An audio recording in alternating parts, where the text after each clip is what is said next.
ലൂത്ത് നബി അലൈഹിസ്സലാമിന്റെ ജനതയെ കുറിച്ച് നിങ്ങൾക്കറിയാമല്ലോ. ആ ലൂത്ത് നബി അലൈഹിസ്സലാമിന്റെ ജനതയുടെ സ്വഭാവം എന്താണ്? ഖുർആനിൽ സൂറത്തുൽ അൻകബൂത്തിൽ അല്ലാഹു തആല പറയുന്നത് കാണാം. ലൂത്ത് നബി അലൈഹിസ്സലാമിന്റെ ജനതക്കുള്ള സ്വഭാവം എന്താണ്? ആ ജനതക്കുള്ള ഒരു പ്രത്യേകമായ നീചമായ ഒരു സ്വഭാവം. അവർക്ക് അതാ സ്ത്രീകളോട് വികാരം തോന്നുന്നില്ല, മറിച്ച് പുരുഷന്മാരായ അവർക്ക് ആൺകുട്ടികളോടാണ് വികാരം തോന്നുന്നത്. ആൺകുട്ടികളോടാണ് അവർക്ക് സ്നേഹം തോന്നുന്നത്. ആൺകുട്ടികളോടാണ് അവർക്ക് വികാരം തോന്നുന്നത്.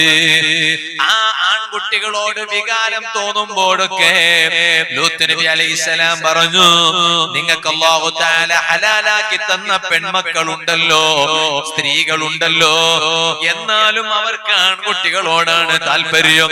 അത് വളരെ മോശപ്പെട്ട സംഗതിയാണല്ലോ.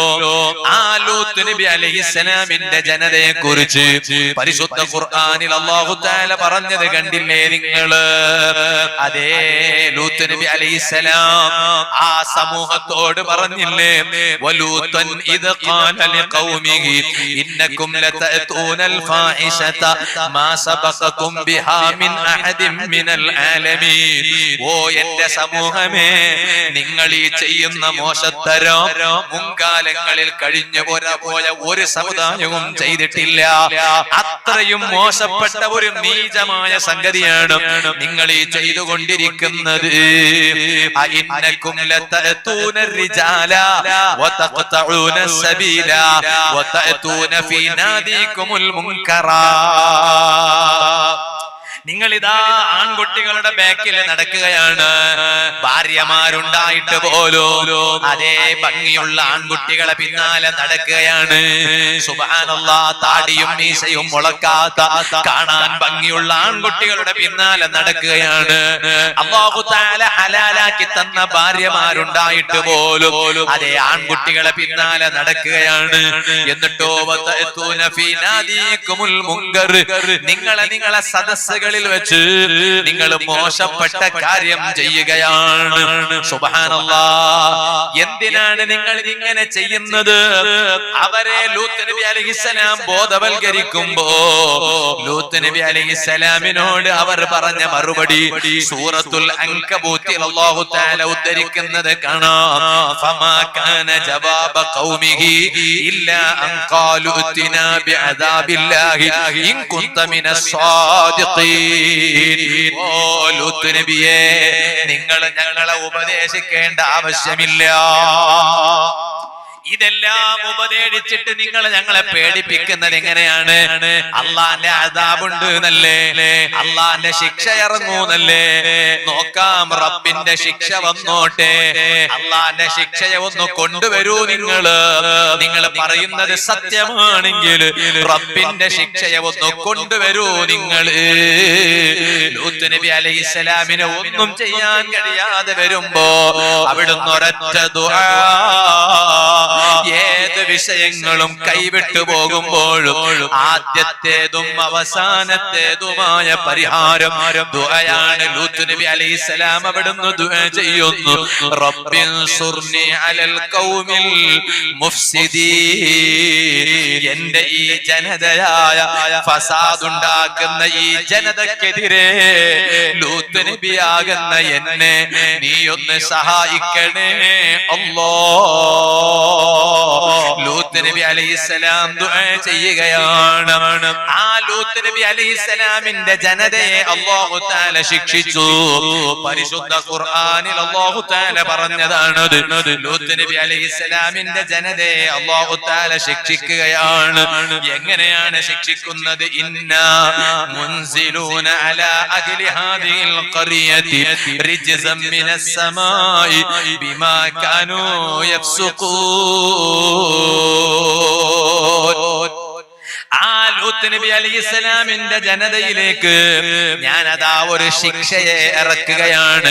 വെറുതെയല്ലല്ലോ റബ്ബ് അദാബ് കൊണ്ടുവരുന്നത്.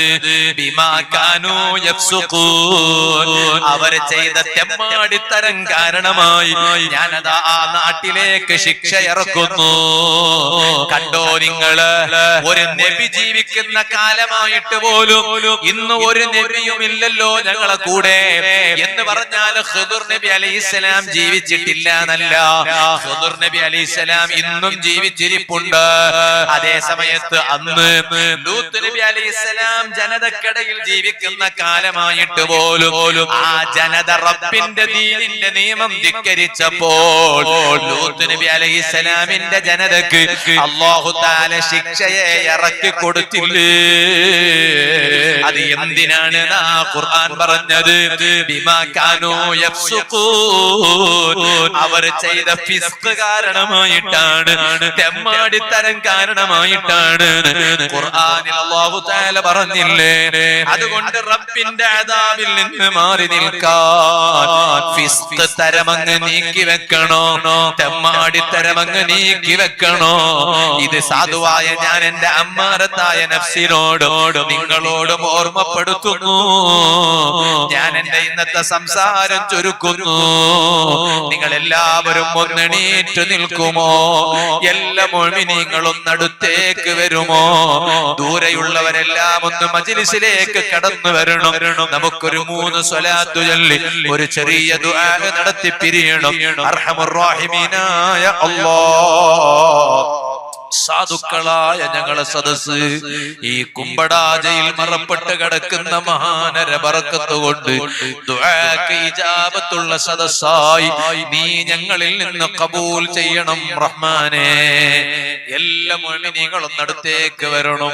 അല്ലാഹുവേ, ഞങ്ങളെ ഈ സദസ് ദുആക്ക് ഇജാബത്തുള്ള സദസ്സായി നീ ഞങ്ങളിൽ നിന്ന് ഖബൂൽ ചെയ്യണം റഹ്മാനേ. സുഹൃത്തുക്കളെ, ലൂത്ത് നബി അലൈഹിസ്സലാമിന്റെ ജനതയിലുണ്ടായിരുന്ന വളരെ മോശപ്പെട്ട ഒരു 2-3 സ്വഭാവങ്ങളുണ്ട്. അത് ഇന്നും ഞങ്ങളെ കൂട്ടത്തിൽപ്പെട്ട ചിലരിൽ കാണുന്നുണ്ട്. മഹാന്മാരായ ഖുർആൻ വ്യാഖ്യാതാക്കൾ ലൂത്ത് നബി അലൈഹിസ്സലാമിന്റെ ജനതയുടെ സ്വഭാവം പറഞ്ഞപ്പോൾ ഇപ്പോൾ ഞാൻ പറഞ്ഞതല്ലാത്തതും കൂടിയായ ഒരു 2-3 സ്വഭാവവും കൂടി പറയുന്നുണ്ട്. ആ സ്വഭാവം ഞങ്ങളിൽ ഉണ്ടാകാതിരിക്കാൻ കഴിവിന്റെ പരമാവധി ശ്രദ്ധിക്കണോ.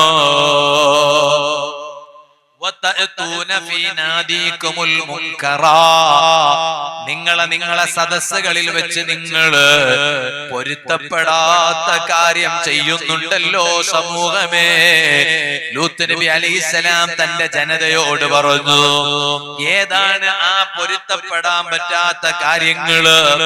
അതിൽ മഹാന്മാരായ പണ്ഡിതന്മാര് പറയുന്നത് കാണാം. അതേ,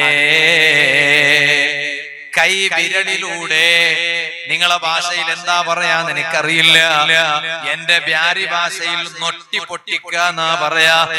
അഥവാ ചില മനുഷ്യന്മാരുണ്ട് സുബ്ഹാനല്ലാഹ്, ദുആ ചെയ്യുമ്പോഴും അവർക്കൊരു മടിയില്ല. പള്ളിയാണെന്ന് നോക്കൂല, ദുആ ചെയ്യുന്ന സമയമാണെന്ന് നോക്കൂല, മെല്ലെ വിരലിങ്ങനെ പൊട്ടിക്കുകയാണ്. അതിന് എന്റെ ഭാഷയിൽ നൊട്ടി പൊട്ടിക്കാന്നാ പറയാ. മദ്രസയിലെ കുട്ടികൾ അങ്ങനെ ചെയ്താൽ ചിലപ്പോ ഉസ്താദ് കണ്ണിങ്ങനെ മറിച്ചു നോക്കൂ. എന്നാലോ പ്രായമുള്ള ബാപ്പ ചെയ്താൽ ചിലപ്പോ ഉസ്താദിനെ അങ്ങനെ നോക്കാൻ കഴിഞ്ഞോളണമെന്നില്ല. കാരണം ഉസ്താദിന്റെ ഉപ്പാപ്പാന്റെ പ്രായമുണ്ട് ഈ മൂപ്പർക്ക്. മദ്രസയിലെ കുട്ടിയെ നോക്കിയിട്ട് അദബ് പഠിപ്പിക്കും പോലെ പ്രായമുള്ള ഒരാളെ അദബ് പഠിപ്പിക്കാൻ കഴിഞ്ഞോളണമെന്നില്ല. ഓരോ അദബ് പഠിപ്പിക്കുന്നതിനും ഓരോ ലെവലാണ്. അപ്പൊ ഈ സ്വഭാവമുണ്ടല്ലോ, ഇതേ ഉമ്മമാരെ നിസ്കാരപ്പായയിൽ കുത്തിരുന്ന് അതേ നൊട്ടിയെടുക്കുക, അഥവാ വിരലിങ്ങനെ പൊട്ടിക്കുക, ആ സ്വഭാവം അത് ലൂത്ത് നബി അലൈഹിസ്സലാമിന്റെ ജനതയുടെ സ്വഭാവമാണ്. അതുകൊണ്ട് ഒരിക്കലും അങ്ങനെ ചെയ്ത് ശബ്ദമുണ്ടാക്കുന്നത് അത് നല്ലതല്ല. ലൂത്ത് നബി അലൈഹിസ്സലാമിന്റെ ജനതയുടെ സ്വഭാവമാണ്. നിസ്കാരത്തിലാണെങ്കിലും നിസ്കാരത്തിന്റെ പുറത്താണെങ്കിലോ അങ്ങനെയൊന്നും സംഭവിക്കാതിരിക്കാൻ കഴിവിന്റെ പരമാവധി ശ്രദ്ധിക്കണോ. ഓ ഉമ്മമാരെ, കുട്ടികൾ ഇന്നിങ്ങനെ ചെയ്യുന്നുണ്ട്. ഇപ്പോൾ തന്നെ അത് ഉമ്മമാരെ നല്ലവണ്ണം ശ്രദ്ധിച്ചു കുട്ടികളെ അതിൽ നിന്ന് മാറ്റി നിർത്തണോ. അല്ലെങ്കിൽ നിങ്ങളുടെ മകൻ നിസ്കരിക്കാൻ പള്ളിയിൽ വന്നാൽ ദുആ ചെയ്യുന്ന സമയത്തും ശബ്ദം കേൾക്കാണ്. നോക്കുമ്പോ ബാക്കിൽ നിന്ന് മദ്രസയിൽ പഠിക്കുന്ന കുട്ടി ഇങ്ങനെ എന്താ നൊട്ടിയെടുക്കുകയാണ്, അഥവാ വിരൽ പൊട്ടിക്കുകയാണ്. അത് അത്രയും നല്ല സ്വഭാവമല്ല എന്ന് മഹാന്മാര് പഠിപ്പിക്കുകയാണ്. ഇനി ലൂത്ത് നബി അലൈഹിസ്സലാമിന്റെ ജനതയിൽ ഉണ്ടായിരുന്ന രണ്ടാമത്തെ സ്വഭാവം മഹാന്മാരായ പണ്ഡിതന്മാര് പ്രത്യേകം പറയുകയാണ്. അതേ ബാത്റൂമിൽ പോയി കളിക്കുന്ന സ്വഭാവം, ടോയ്ലറ്റിൽ പോയി കളിക്കുന്ന സ്വഭാവം. ചില ചെറുപ്പക്കാർക്ക് ഒരു സ്വഭാവമുണ്ട്, ബാത്റൂമിൽ പോയിട്ട് കുറെ അങ്ങ് കളിച്ചിട്ട് പിന്നെയാ വരിക. അതുകൊണ്ടല്ലേ പഴയ കാലത്തെ ബാത്റൂമുകളിൽ കുളിമുറികളിൽ കൂടുതൽ സൗകര്യങ്ങളില്ലായിരുന്നു. അതേ സമയത്ത് ഇന്നത്തെ കുളിമുറി നോക്കൂ നിങ്ങള്, എന്തൊക്കെ സൗകര്യമാണ്. പോയാ വേഗം തിരിച്ചു വരാൻ തോന്നൂല. കുറെ നേരം അവിടെ ചെലവഴിക്കാനാ തോന്നുക, കുറെ നേരം വെള്ളത്തിൽ കളിക്കാനാ തോന്നുക. കുളിച്ചു കഴിഞ്ഞാലും സുബ്ഹാന ജല്ല ജലാലു, കുളിച്ചു കഴിഞ്ഞാലും കുറെ നേരം അവിടെ ടബ് ഉണ്ടാവും, അതിലിങ്ങനെ കളിക്കാൻ നോക്കാണ്. വേറെ ചില ഉമ്മമാര് ബാത്റൂമിൽ കൊണ്ടുപോയി സ്വിമ്മിംഗ് പൂള്, ഈ ആർട്ടിഫിഷ്യൽ സ്വിമ്മിംഗ് പൂൾ ഉണ്ടാകും, അത് കൊണ്ടുപോയി ബാത്റൂമിൽ വെക്കാണ്, കുട്ടിക്ക് കളിക്കാനാണ്. ഓ ഉമ്മ, ബാത്റൂം എന്ന് പറഞ്ഞാൽ കുറെ നേരം കളിക്കാനുള്ളതല്ല. ബാത്റൂമിൽ പോയി കളിക്കുന്ന സ്വഭാവം അത് ലൂത്ത് നബി അലൈഹിസ്സലാമിന്റെ ജനതയിൽപ്പെട്ടതാണെന്ന് പണ്ഡിതന്മാര് പറഞ്ഞു. മാത്രല്ല, വേറെ ചില പണ്ഡിതന്മാര് പറഞ്ഞു, അങ്ങനെ ടോയ്ലറ്റിൽ പോയി ബാത്റൂമിൽ പോയി കുറെ നേരം കളിക്കുന്ന സ്വഭാവക്കാരാണോ ലം യമുത് ഹത്താ യദൂഖ അലമൽ ഫഖ്രി, ദാരിദ്ര്യം അനുഭവിക്കാതെ അവൻ മരിക്കൂല. എന്തിനാണ് ഈ മക്കളെ ബാത്റൂമിൽ കുറെ നേരം കളിപ്പിക്കുന്നത്? എന്നിട്ട് ഉമ്മാന്റെ പരാതിയാണ്, ഓൻ പോയിട്ട് വെള്ളത്തിൽ കളിക്കുന്നു, കുറെ നേരം കളിക്കുന്നു, കുളിച്ചിട്ടും വരൂല. കുട്ടികൾ എന്ന് പറഞ്ഞാൽ അങ്ങനെയാണ്, അവർക്ക് വെള്ളത്തിൽ കളിക്കാൻ വലിയ താല്പര്യമാണ്. അതുകൊണ്ടാണ് വാട്ടർ പാർക്കിലേക്ക് കൊണ്ടുപോകണോന്ന് പറയുന്നത്, വെള്ളച്ചാട്ടമുള്ള സ്ഥലത്തേക്ക് കൊണ്ടുപോകണമെന്ന് പറയുന്നത്, എവിടെയെങ്കിലും സ്വിമ്മിംഗ് പൂൾ ഉണ്ടെങ്കിൽ അവിടെ കൊണ്ടുപോകണോന്ന് പറയുന്നത്. സുബ്ഹാനല്ലാഹ്, ഇപ്രാവശ്യം തന്നെ സ്കൂളിൽ അവധി കിട്ടിയപ്പോ, മദ്രസയിൽ അവധി കിട്ടിയപ്പോ കുട്ടികളെയും കറക്കാൻ പലയിടത്തും കൊണ്ടുപോയിട്ടുണ്ടാകും. അപ്പൊ രക്ഷിതാക്കൾ കൂടുതലും തെരഞ്ഞെടുക്കുന്നത് വെള്ളച്ചാട്ടം എവിടെയാണ്, വാട്ടർ പാർക്ക് എവിടെയാണ്, സ്വിമ്മിംഗ് പൂൾ എവിടെയാണ്, കുട്ടികളെ വെള്ളത്തിൽ കളിപ്പിക്കാൻ പറ്റിയ സ്ഥലം എവിടെയാണ്. അതിന് ഞാനൊന്നും എതിരല്ല കേട്ടോ. അതേ സമയത്ത് ബാത്റൂമിൽ കുറെ നേരം കുളി കഴിഞ്ഞിട്ടും കുട്ടികളതാ അവിടുന്ന് വെള്ളം ഇങ്ങനെ തെറിപ്പിച്ചിട്ട് കളിക്കുകയാണ്. ആ ബാത്റൂമിൽ കുറെ നേരം വലിയവരായാലും ചെറിയവരായാലും കളിച്ചിട്ട് സമയം പാഴാക്കുന്നത് അത് അത്രയും നല്ല സ്വഭാവമേ അല്ല. ഇത് പറഞ്ഞതിന് ശേഷം വീണ്ടും മഹാന്മാരായ പണ്ഡിതന്മാർ പറയാണ്, ലൂത്ത് നബി അലൈഹിസ്സലാമിന്റെ ജനതയിൽ ഉണ്ടായിരുന്ന മറ്റൊരു സ്വഭാവം, സുബ്ഹാനല്ലാഹ്, എല്ലാ ശബ്ദം ഒരുപോലെയല്ല, എല്ലാ ശബ്ദം ഒരുപോലെയല്ല. കേൾക്കാൻ നല്ല രസമുള്ള ശബ്ദമുണ്ടാകും, കേട്ടാൽ ജനങ്ങൾ വെറുക്കുന്ന ശബ്ദമുണ്ടാകും. അത് ഞങ്ങളെ ശരീരത്തിൽ നിന്ന് തന്നെ വരുന്ന ശബ്ദമാണെങ്കിലും സുബ്ഹാനല്ലാഹ്, എല്ലാ ശബ്ദം ഒരുപോലെയല്ല. ചില ശബ്ദം കേട്ടാൽ നല്ല സന്തോഷമുണ്ടാകും, വേറെ ചില ശബ്ദം കേട്ടാൽ എവിടെന്നാ കേൾക്കുന്നത് അവിടെ എണീറ്റങ്ങ് ഓടിപ്പോകും. ചിലപ്പോ സുബ്ഹാനല്ലാഹ് മൂക്കും പൊത്തിട്ടാ പോവാ. സുബ്ഹാനല്ലാഹ്, എന്തേ കാരണം? അത് അത്രയും നല്ല ശബ്ദമല്ല, ആ വാസന അത്ര നല്ല വാസനയല്ല, അത് നാറ്റമാണ്. അതുകൊണ്ടല്ലേ കീഴുവായു എന്നാണ് അതിന് പറയാ. നിങ്ങളെ പച്ച മലയാളത്തിൽ അങ്ങനെയാ പറയാ. ആ കീഴുവായു ചില ആളുകളോ സുബ്ഹാന ജല്ല ജലാലുഹു ജലാലുഹു വലിയ ഒച്ചത്തിലാണ് അവർ വിടുന്നത്. ജനങ്ങൾക്കൊക്കെ അറിയിച്ചിട്ടാ വിടുന്നത്. പ്രത്യേകിച്ച് ഭർത്താവും ഭാര്യയും. സുബ്ഹാന ജല്ല ജലാലുഹു. ചില ഭർത്താക്കന്മാർക്ക് ഒരു സ്വഭാവം, ആ ഒച്ച എന്റെ ഭാര്യ കേട്ടാൽ കുഴപ്പമില്ല. വിഷമായോന്ന് എനിക്കറിയില്ല. സുബ്ഹാന ജല്ല ജലാലുഹു. എന്റെ ഭാര്യ ആ ഒച്ച കേട്ടാ കുഴപ്പമില്ല. ഈ ഒച്ച കേൾക്കുമ്പോഴേക്ക് ഭാര്യ നീ എന്തില്ലേ സാവു എന്ന് ഭാര്യ ഇങ്ങനെ ഭർത്താവിനോട് പറയും. പറ്റൂല. ഭാര്യ കേൾക്കാനുള്ള ഒരുപാട് ഒച്ചകൾ വേറെ ഉണ്ട്, ശബ്ദങ്ങൾ വേറെ ഉണ്ട്. അത് ഭാര്യനെ കേൾപ്പിച്ച് സന്തോഷിപ്പിക്കുക. ഇതുപോലെ കേൾക്കാൻ പാടില്ലാത്ത ശബ്ദം അതൊരിക്കലും നിങ്ങൾ മറ്റുള്ളവരെ കേൾപ്പിക്കരുത്. മറ്റുള്ളവർ അറിയാതെയാണ്. സുബ്ഹാനല്ലാഹ്, ചില സദസ്സുകളിലൊക്കെ ഉണ്ടാകുമ്പോ ഇങ്ങനെ ഒരു നാണമില്ലാതെ ഒളുപ്പില്ലാതെ, അത് പള്ളിയുടെ ഉള്ളിലാകട്ടെ പുറത്താകട്ടെ, ആ കീഴുവായു പോകുന്നത് ഞാനല്ലാതെ ഒരാളും അറിയരുത്, തൊട്ടടുത്തിരിക്കുന്നവനും അറിയരുത് എന്ന് പറഞ്ഞാൽ ശബ്ദം കേൾക്കരുത്, ജനങ്ങൾ അറിയുന്ന കോലത്തിലാകരുത്. സദസ്സുകളിലൊക്കെ പ്രത്യേകം ശ്രദ്ധിക്കണം. ലൂത്ത് നബി അലൈഹിസ്സലാമിന്റെ ജനതക്ക് അങ്ങനെ ഒരു നാണൊന്നുമില്ല. സദസ്സിൽ വെച്ച് തന്നെ ഒച്ചുണ്ടാക്കിയിട്ട് കീഴുവായുവിനെ സുബ്ഹാനല്ലാഹ് മാന്യമായി പറഞ്ഞേക്കാണ്. അത് ലൂത്ത് നബി അലൈഹിസ്സലാമിന്റെ സ്വഭാവമാണ്. അത് യോജിച്ചതല്ല. പരിശുദ്ധ ഖുർആനിലെ ഈ ആയത്തിന്റെ വ്യാഖ്യാനത്തിൽ മഹാന്മാരായ പണ്ഡിതന്മാര് രേഖപ്പെടുത്തുന്നു, ഔലിയാക്കളുടെ സ്വഭാവം സ്വീകരിച്ച് മോശപ്പെട്ട ആളുകളുടെ സ്വഭാവത്തിൽ നിന്ന് മാറി നിന്ന് ഇനി എത്ര കാലം ജീവിക്കാനുണ്ടെന്ന് പറയാൻ കഴിയില്ല. ഉള്ളത് മിനിറ്റാണോ, സെക്കൻഡുകളാണോ, മണിക്കൂറുകളാണോ, അതെല്ലാം പടച്ചറപ്പിന്റെ പൊരുത്തത്തിന് വേണ്ടി ചെലവഴിച്ച് നല്ല ഈമാനോടെ ജീവിച്ച് ഈമാനോടെ മരിക്കാൻ എല്ലാവരും ഒരുങ്ങണമെന്ന് മാത്രം, തയ്യാറാകണമെന്ന് മാത്രം സാധുവായ ഞാൻ എന്റെ അമ്മാറത്തായ നഫ്സിനോടും നിങ്ങളോടും ഓർമ്മപ്പെടുത്തി. കുമ്പടാജയിൽ മറപ്പെട്ട് കിടക്കുന്ന മഹാനവരുകളുടെ ഉറൂസിന്റെ പേരിലുള്ള നമ്മുടെ എല്ലാ ദിവസത്തിന്റെയും വഅദിന്റെ മജ്‌ലിസുകൾ അതിന് കാരണമാകണം, നിമിത്തമാകണം എന്ന് ഓർമ്മപ്പെടുത്തി. ഒരു നേരത്തെ നിസ്കാരവും ഖളാ ചെയ്യാതെ, ഹറാം കഴിക്കാതെ, കുടുംബ ബന്ധം മുറിക്കാതെ,